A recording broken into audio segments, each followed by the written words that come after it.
Okay, first question. How did you guys meet? We met at work, McDonald's. Nagkakilala po kami sa first work ko, which is McDonald's, right near here at this hotel. What's your first impression of him? Too young for me. I'm old, so. Impression ko sa kanya is para siyang masungit.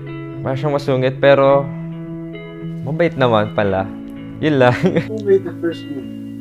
Of course, him. Who made the first move? She's Lagi siyang nakikita ng mga supervisor namin nakatingin during nag-order take ako. Napapagalitan siya. nagtitraining ako sa McDo noon. Lumapit siya sa... nag-break siya. Sabi sa akin, wag na yung training na yan. Wala kang matututunan dyan. Sa actual na lang. Sabi lang, ganun. Describe your first date. Wala, normal lang. Kumain lang kami sa, ano ba yun? Papay. Yun yung first date namin doon. First date namin is Tim Hortons. Tim Hortons. Anong name? Oh no, wait. I don't know if Tim Hortons, if Popeye. And then, how did you propose? Hindi ko alam eh. So sudden kasi ang pumunta kami nun sa BAM. Ang expected ko is surprise namin yung mom and dad ko para dun kasi nabuntis yung sister-in-law ko. And then, yun siya pala yung magpo-propose sa akin. Hindi ko alam.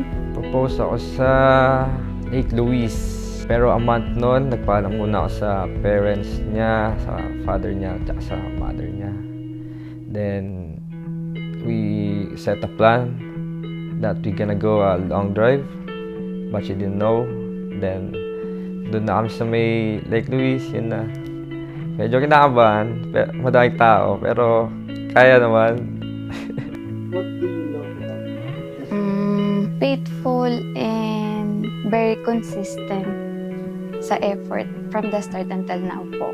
Maalaga siya at lalo yung nagluluto siya, laging busog. What are you looking forward on your life? Maging successful yung day namin ngayon and maging happy yung marriage life namin. Sana maging successful itong araw na to. At walang kahit anumang sana, aberya. In what ways are you most alike?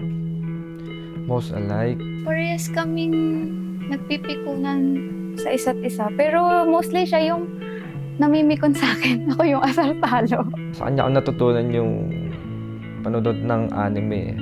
So ngayon, parang yung medyo pareho kami. Do you have a message for the groom before you get married? Message ko for him na hindi siya magbago from hanggang tumanda kami. Ito na ang last day natin bilang magjowa. And good luck sa atin sa future, sa ating family. From, yun nga po, since day one hanggang magkaroon na ng white hair yung buhok namin. Ganun pa rin po yung trip namin sa isa't isa. So excited na din po ako na like alagaan siya every 24 hours. Jesus said, from the beginning of creation, God made them male and female. And for this reason, a man shall leave his father and mother and be joined to his wife, and the two shall become one flesh. So they're no longer two, but one flesh. Therefore, what God has joined together, let no one separate. You are the sunrise waking my day.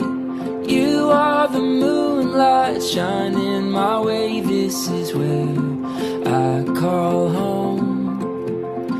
You are the fire warming my night.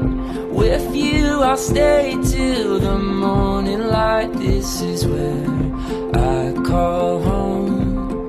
This is where I call home.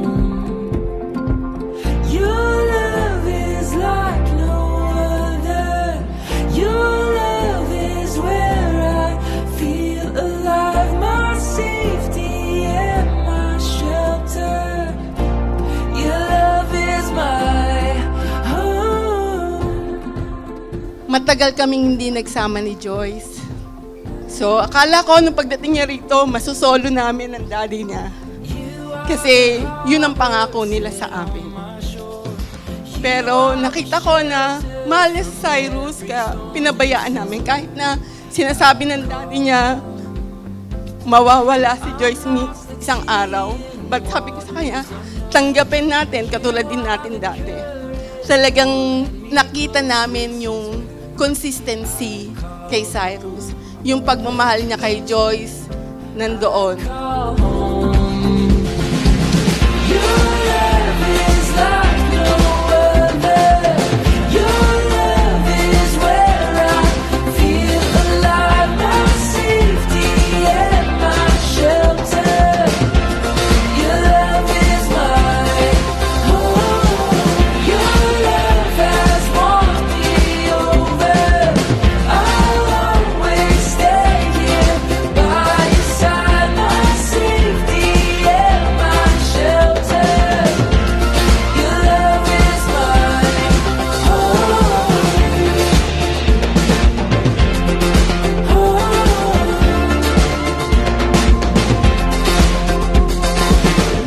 I, Joyce, taking you, Cyrus, to be my husband. I, Cyrus, taking you, Joyce, to be my wife, I promise to be truly you, in good times and in bad. and in sickness and in health, I will love you and honor you all the days of my life. In the dark or light through the heart